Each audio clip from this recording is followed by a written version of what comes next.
Hi, I'm Tory Bruno.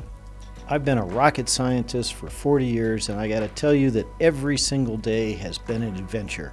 I have gotten the opportunity to do just amazing things. I have slept on a torpedo. I have shot a bullet out of the sky with another bullet. I have stood in the middle of Armageddon with all of its terrifying and awesome power. But I have also sent a spacecraft into orbit around the sun, the fastest human object in the universe, flying directly through the literal atmosphere of the sun. There is no career like a career spent in service to this great nation, service to the awesome cause of exploration, and service to the great calling of human dignity around this planet. And now, on the burn sequence, I'm going to pull that curtain back a little bit and let you look inside. So welcome to our show, and welcome to the burn sequence.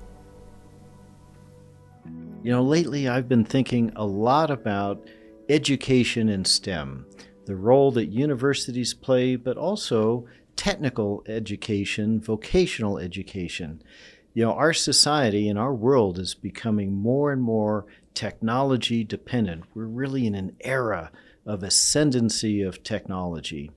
And the foundation for all of that are the basic skills and the knowledge and the advanced knowledge around technology, how it's developed, how to apply it. This is the foundation that fuels our technology economy, and by extension, our presence in space and our national security as well. And so our wonderful university system across this country produces the best engineers and scientists in the world by far. And it's part of a broader international community that, with our allies and our friends, raise that water that floats all of those boats. And so today, I have a guest that we're going to explore that with, who leads one of the preeminent Polytechnic universities in our country and really in the world, in San Luis Obispo, a state school, which means a school that is available to anyone who can achieve the academics necessary to get in and to make it successfully through that criteria.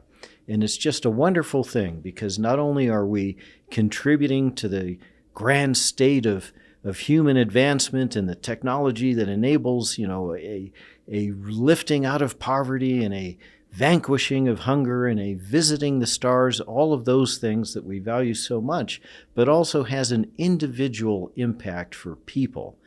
There is nothing more powerful than education, including universities as well as technical vocational education, to change the economic destiny of a person and their family and even their children. So it's not just what it does for an economy or for a national security posture. It affects individual lives every day. It is a noble work that a person like Jeff Armstrong, our guest today, pursues, and it's so important to our society. So I am very, very much looking forward to exploring that today with our guest. Welcome to the burn sequence. We've got a really fun show today. I'm really excited to have Dr. Jeff Armstrong, the president of the California Polytechnic University at San Luis Obispo since 2011, and I hear that's a pretty good university. Welcome, Jeff. Well, it's great to be here, Tory. I think you know a little bit about Cal Poly, don't you?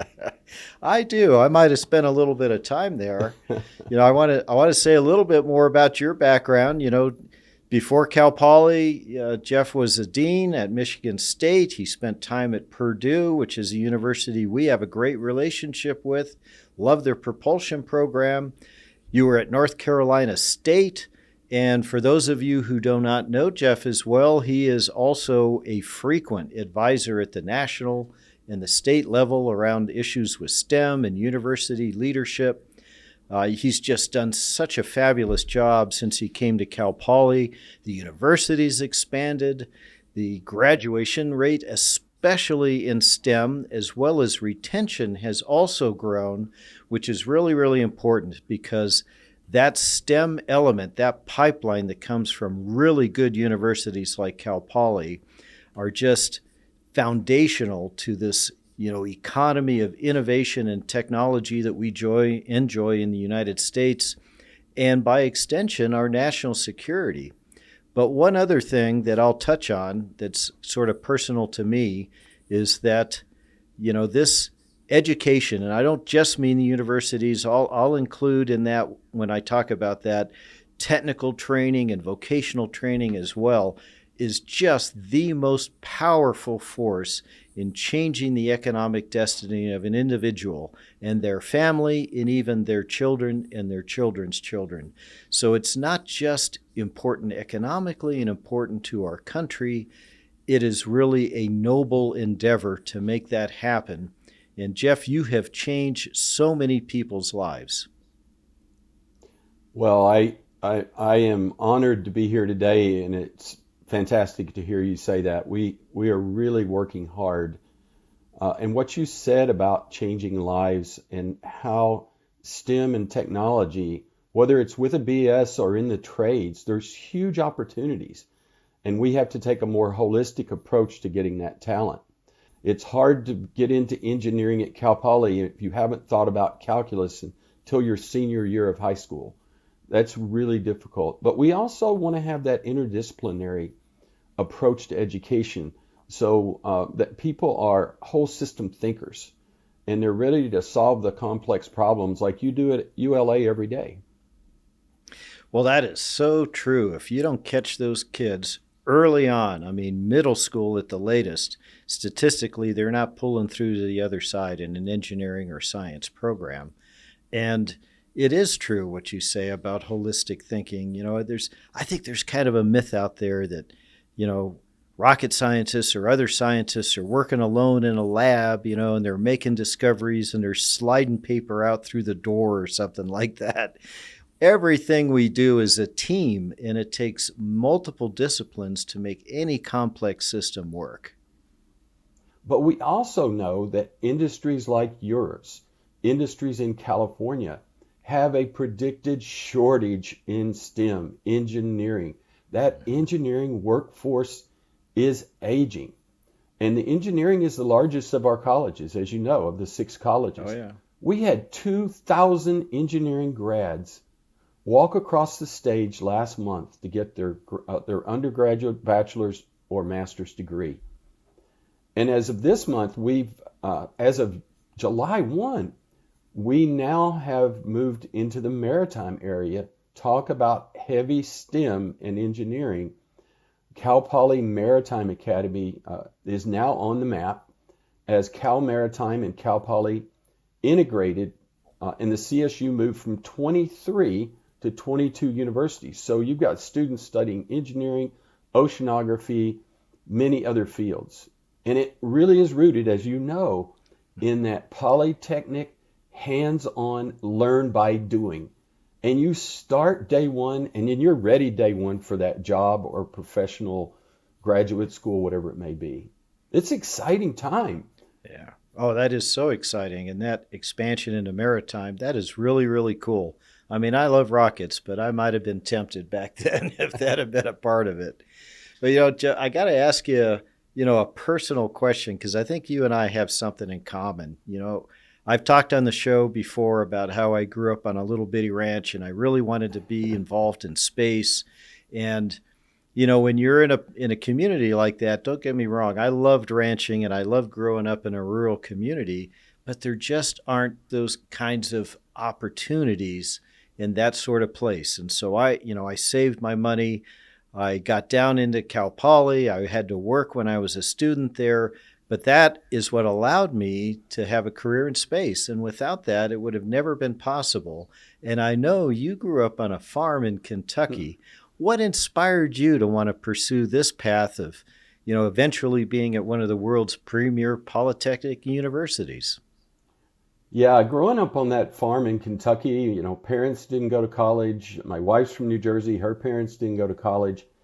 The people I looked up to besides my family were teachers and my ag teacher and veterinarians. And I learned very early on, hard work is part of that. I also recall at a very young age watching my namesake make that first step on the moon, one Oh, small yeah. step comment.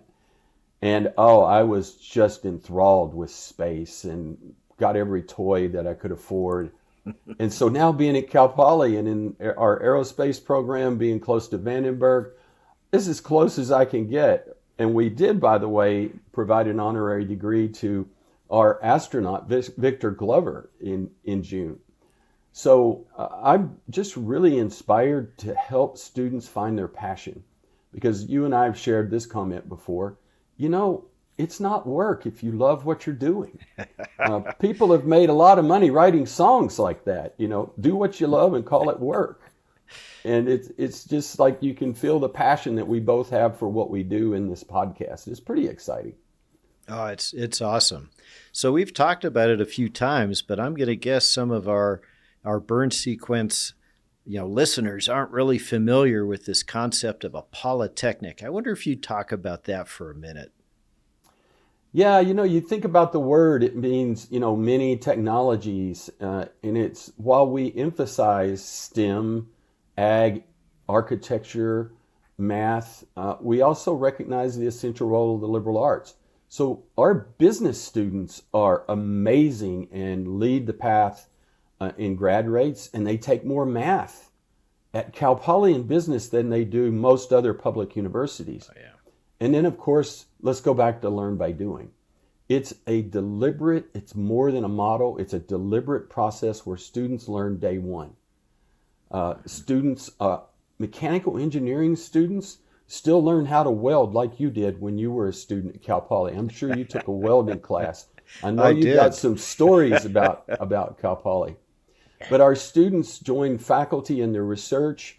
More than 70% of our engineering students take part in one or more internships. They all have to do a senior project. And now we're on the cusp to grow in the areas where industry like yours have demand, in engineering, in business, in ag. We're going to move to more of a year-round calendar in 27 so we can make more efficient use of our facilities. We've got to catch up, and we've got to do those types of things and form those partnerships and grow, but yet keep that learn by doing. Most of our classes are small. We got to keep who we are. Masters are the highest degrees we offer. So, Michigan State, Purdue University, UC Davis, all great universities. And it's not bad or good, but we're different. We have different roles. Well, I just felt that that learn by doing, that hands-on experience, it sticks with me to this very day. The way that manifests at Cal Poly for our listeners is, it's laboratories. There are laboratories for practically every engineering class you take. And it gives you an intuitive sense for the course material you're studying at the same time that you really can't get in almost any other way. And, Jeff, I'll tell you a funny story. So a couple of years back, I was in Zurich, and I was meeting with a counterpart executive there, and he was a graduate of the Swiss Polytechnic. And he knew that one of my kids was at RPI, another Polytechnic university. And he just was so proud of that education that he had to tell me that, you've heard, Tory, that, Rensselaer Polytechnic was the first one, but they're wrong. We started here in Zurich a year earlier, and we had one more student, so that counts. And in our community, that's how we feel about that technique, I think. It really makes a difference, and you see the students just get engaged. We also use that. Let's go back to those fifth graders, those third graders. Yeah. We have some high schools in California. Majority of the students are, in a difficult financial situation, more than 50% free or reduced lunch. And we have some high schools where we've been their fifth grade trip for 13 plus years. Wow. We now have students graduating from Cal Poly in a range of majors who experienced that fifth grade trip and got turned on to learn by doing in STEM. I mean, there's going to be future doctors, engineers, lawyers, other aspects. And again, we we've got to continue to reach and push students to think early about engineering, STEM, and other areas. What a great legacy and so powerful. I found over the years when we look at people choosing their path in life, and especially, our interest in STEM, you just cannot aspire to something unless you can first imagine yourself in that role. And so coming on campus like that to see that they could have a home there too. And then we in industry, we want to play our part by showing them careers early in their life. I wonder if you'd talk a little bit about how you feel about, is there a role for industry working with Polytechnics, working with Cal Poly and other universities to help make sure that curriculum is relevant and, as you put it, kind of shovel ready when the student comes out, ready to go to work and be productive the first day? Well, I tell you, that's one of the sweet spots of Cal Poly. I came up through the ag world and land grants, etc., and I saw a lot of engagement through the extension and land grant programs. But I was so delighted when I landed in Cal Poly interviewing in 2010 and started in 2011 to see that there are alumni and industry representatives involved in every major in advising down to the level of concentration. I mean, we have an HVAC concentration in mechanical engineering. There's an industry advisory board for that. And then you have college level, you have at my level, and you've been involved there. We have our foundation board. Sure. So I would say get involved. That's one of the most important things. Then there's also, of course, the joint research projects. As we grow, we're going to add more faculty than we need to add just to teach the classes. So we can do more applied research. I hope we see some faculty that are spending a few months at ULA on, an industry sabbatical and learning. And of course, they may need to get cleared because you mentioned defense early. I was so delighted at the CSU board last year talking about Cal Poly and maritime. We talked about economic development and national defense. We want Cal Poly Maritime Academy, to be known as there for everyone in California, a defense-friendly university, a university that is friendly to industry so that we have those partnerships. And we need longer-term partnerships. Just in our backyard, Diablo Nuclear Power Plant, debating, is it going to stay open for another 20 years? NRC has pretty much said yes, 20 years. Now it's up to the state. Think about the talent needs. And in your industry, you plan ahead 10, 20 years in the talent that you need. But we've got to partner with the community colleges even better today, as well as K through 12. So, also the internships. Your industry, more and more people talk about not hiring, but converting those interns to employees. What's your conversion rate? Very, very exciting. We also have faculty that came from industry. Our current provost, Al Liticote, got his undergraduate degree at Cal Poly, got his PhD, worked in the tech world for many years, and then came back to Cal Poly in computer science. So we have several faculty that have done that type of thing.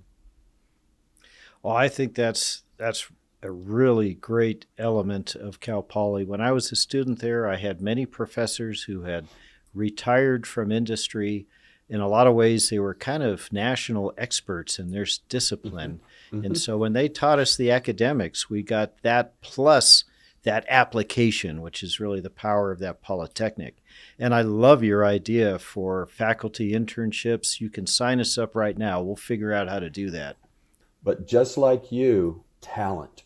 We need faculty and teachers. So we may need, some of your team members to come over and spend a semester with us, because starting fall of 26, we're going to be on semesters. So a lot of opportunities. That is awesome. And Cal Poly is a aerospace and defense-friendly facility, university. I mean, I'll tell you, before you came on board, in an old job I had, I used to come down for one of your master's program classes on aerospace, and I would give a lecture every quarter to the class on the principles of strategic nuclear deterrence.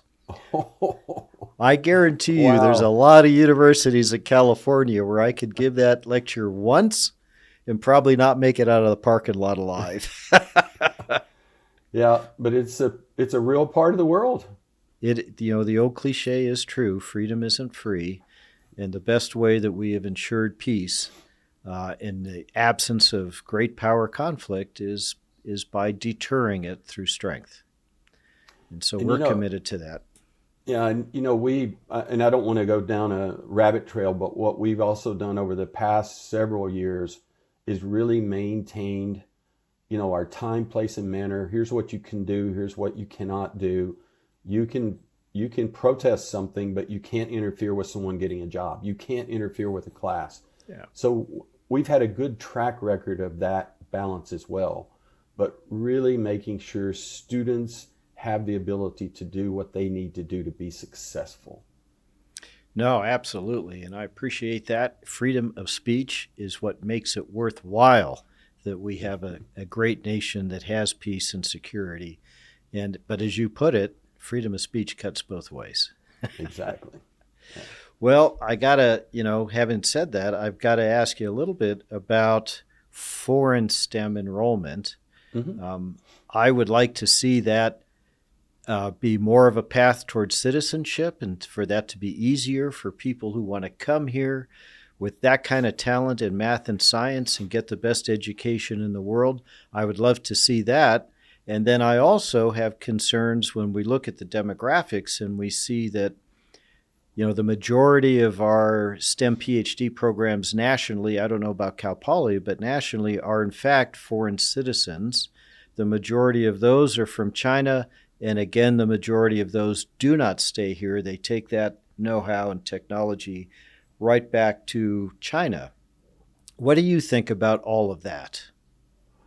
Well, first and foremost, I believe, and I've stated since day one at Cal Poly, we need to get more of the world to Cal Poly and more of our students out in the world.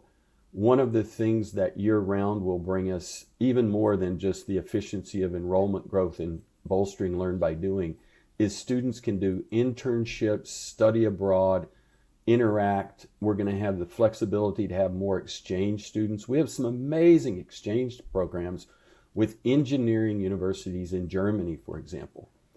We don't have as many international students as many public universities.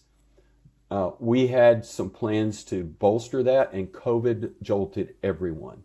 So we're at around 250 total international students, some in degree programs and some exchange, out of around 22,800.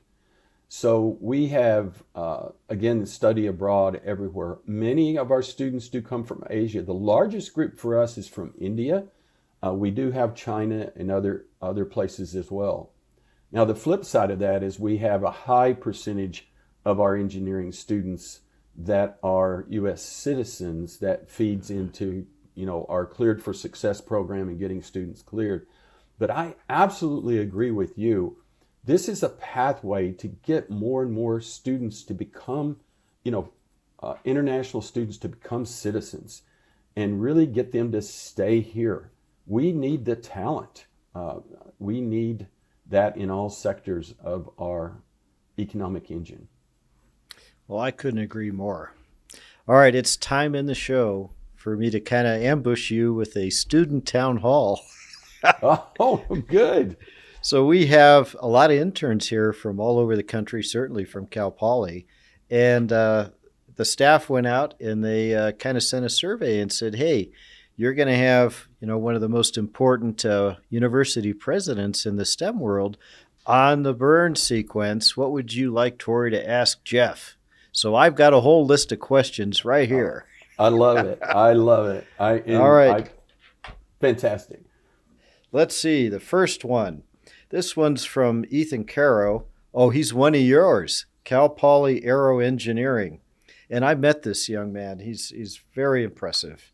And he asks that substantial amount of interns and new hires come from extracurricular organizations that are involved in project-based work outside the classroom. So, I mean, he means the things that are encouraged at Cal Poly that are not necessarily earning units, but they're enriching that whole educational experience. They build rockets, they build satellites even, race cars. So he asks, what does Cal Poly do to support all of these hands-on sort of engineering activities that are above and beyond the formal curricula? Well, Ethan is right on target. That is very, very critical. I was talking with a group of people in the aerospace industry in California not too long ago, and one of the leaders in engineering said that the racing program really helped me connect and move. We have over 100 students in our Formula Racing program. The College of Engineering does a great job of supporting the labs, the Mustang 60 lab, and of course, our two aero hangars that you've seen that you probably used. And those facilities are there for not only the classes in the labs, but the clubs. And we have students that partner with Cal Poly Pomona and build literally almost from scratch from the frame every year a Rose float, the only consistently student-built float. So these programs are very good. Now, having said that, in fact, we're having some internal discussions now about how we can bolster this, because I believe it is an area where we can even get better and enhance learn by doing. So, Ethan, I love your question. It is on my mind before this podcast. It's critical, and it is a way to get more of our donors, our alumni engaged. But if someone like Tory and others are looking and comparing resumes, and they see that you've done well in the classroom, but you also have been a leader in concrete canoe competition, the steel bridge, whatever it may be, that makes a difference. And I also include our student athletes in that, whether it's club sports or otherwise, because you're learning how to manage your time, you're learning how to manage people, and you're doing it outside the classroom, and it's something you love. So that's exciting, and I think we've got to just continue to get better. That's another aspect of learn by doing, constantly getting better. Yeah, I think so too. And you're absolutely right. We definitely look for that sort of thing as an evidence for passion of the application of engineering and all the things you talked about, working in a team, being able to lead people, and do it in an environment, where it's all volunteer. That takes a special talent.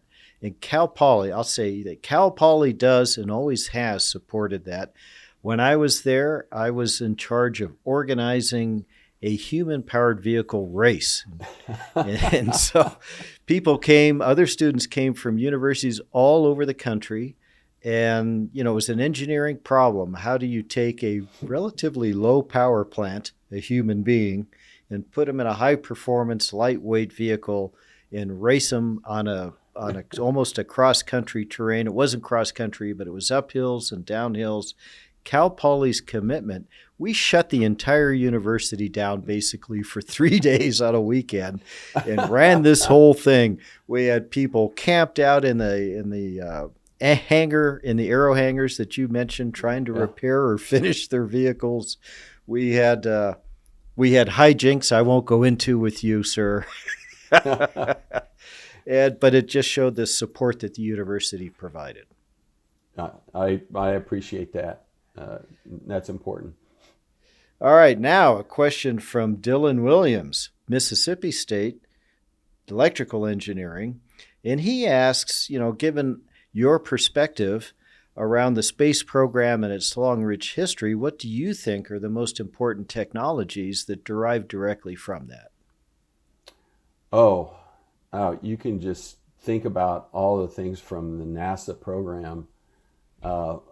People talk about computing and how, the computing in Apollo was so much different than the little phone we hold in our hand today. Yeah.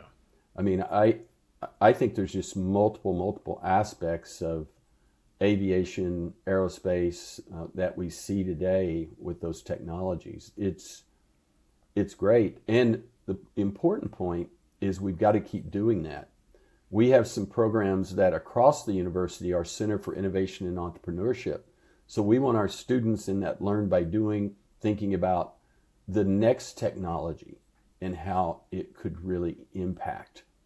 So I think we're going to see, autonomous flight, and, I grew up watching the Jetsons on the cartoon and watching, Star Trek. And, if you can imagine it, it can happen. And what space does is it helps us imagine it. And then the next thing you know, they're doing it. You're doing it at ULA. And you have a problem, you figure it out. And you deal with some really complex problems. I can't even imagine what's required to get the tonnage into space that you do on a given year. That's well said. And even having done this for, over 40 years now and dozens of systems and hundreds of launches, it still amazes me every time we see a heavy class vehicle go off to space. These machines are so enormously powerful, incredibly complex, and just completely unforgiving. It is a great human achievement. Well, the one thing that I shouldn't forget, but there's two people that have an affiliation with Cal Poly. One is a gentleman retired near Buellton who invented the barcode. But we also have the person who, working in the Air Force, Bradford Parkinson, is known as the father of GPS.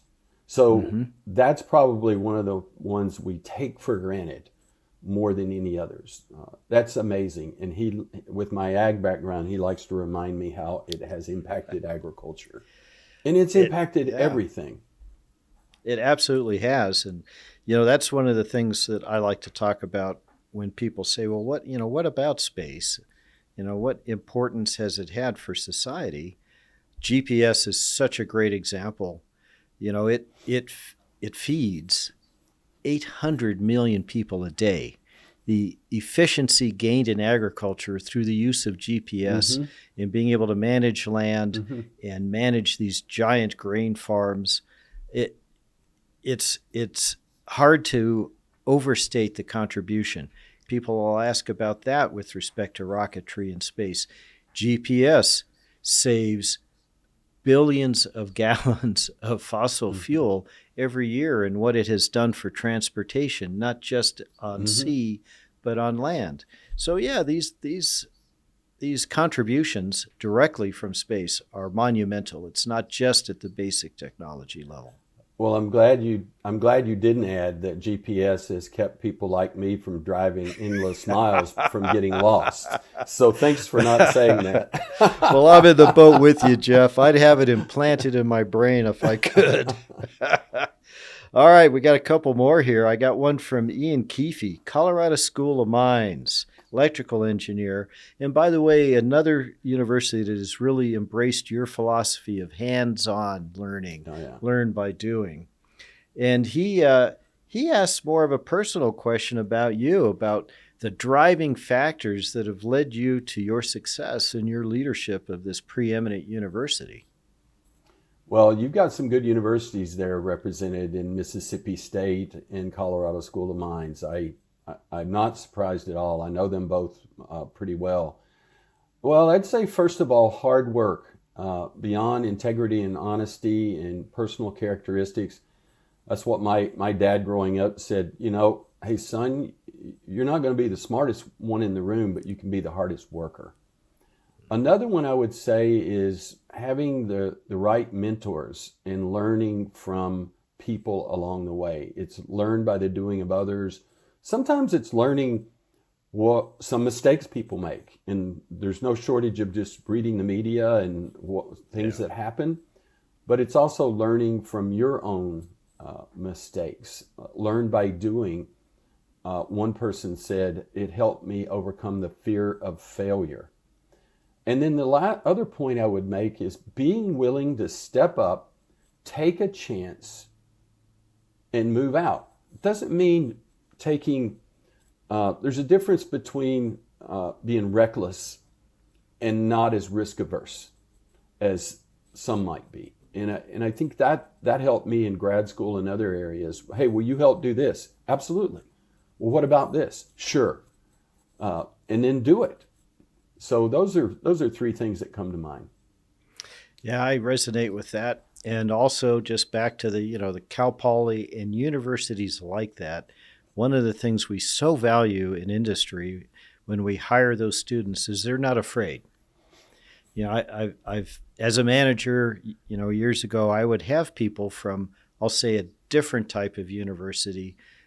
We need something to get done. We're building rockets here. We're designing vehicles, and everybody's got to pitch in, and you say, hey, I need you to work on this, and have someone say, well, I didn't take a class in that specifically, so I can't work on that unless you can send me off to be trained. Cal Poly students, mine students, those universities, University of Alabama, so on, they're not afraid. They go, okay, well, I'll figure it out. There's smart guys here I can ask. There's books I can read. I'm going to jump in. That's valuable. All right, they're giving us the hook, so it's time to move on to the lightning round. So I'll spare you the 40 other questions we have from students. Well, that would be fun. I appreciate the questions you brought. Oh, you bet. All right, did they warn you about the lightning round? A little bit, but you never know. All right, so I'm going to ask you 4 or 5 questions. These are kind of A or B answers. You can elaborate if you want to, but we're going to kind of blast through them. So I'll start off with the easy one. Are you ready? Yes. Kirk or Spock? Spock. All right, me too. Another easy one. Polytechnic or traditional university structure? Polytechnic. All right, this one's going to be harder for you because you're in the job you're in. But you could probably guess what my answer would be. Cal Poly slow or Humboldt? The Cal Poly. There's only one Cal Poly. Sorry, Humboldt. All right, little local color, Apple Farm or the Madonna Inn? Madonna Inn. Very good. Me too. All right, now this one is also important. It's a yes or no question. So yes or no, has the statute of limitations run out for when I personally, but allegedly, launched rockets off the roof of the dormitory into the president's house? Yes. Fortunate for you, yes. Thank God. Well, Jeff, this has been a whole lot of fun. I'm thrilled with that last answer so I can retain my degree. And thank you for being on the burn sequence. Well, Tory, it's great to be here. And you are an example of why Learn by Doing thrives. Our graduates that go out into the world and make such a difference. That's what I tell the students at graduation. And so I want to thank you for being such a great representative of Cal Poly and your industry. And I know how much you care about people and transforming lives. So thank you. Oh, that's very kind of you to say. And I appreciate your leadership. And I got to tell you, Victor Glover and we got to come back and do another joint visit. That was so much fun. He's ready. He has 3 daughters at Cal Poly now, so it's not hard to get him back. Oh, that's awesome. All right, well, we're signing out from the burn sequence. Thanks, everybody, for watching. Don't forget to like and subscribe. Bye-bye.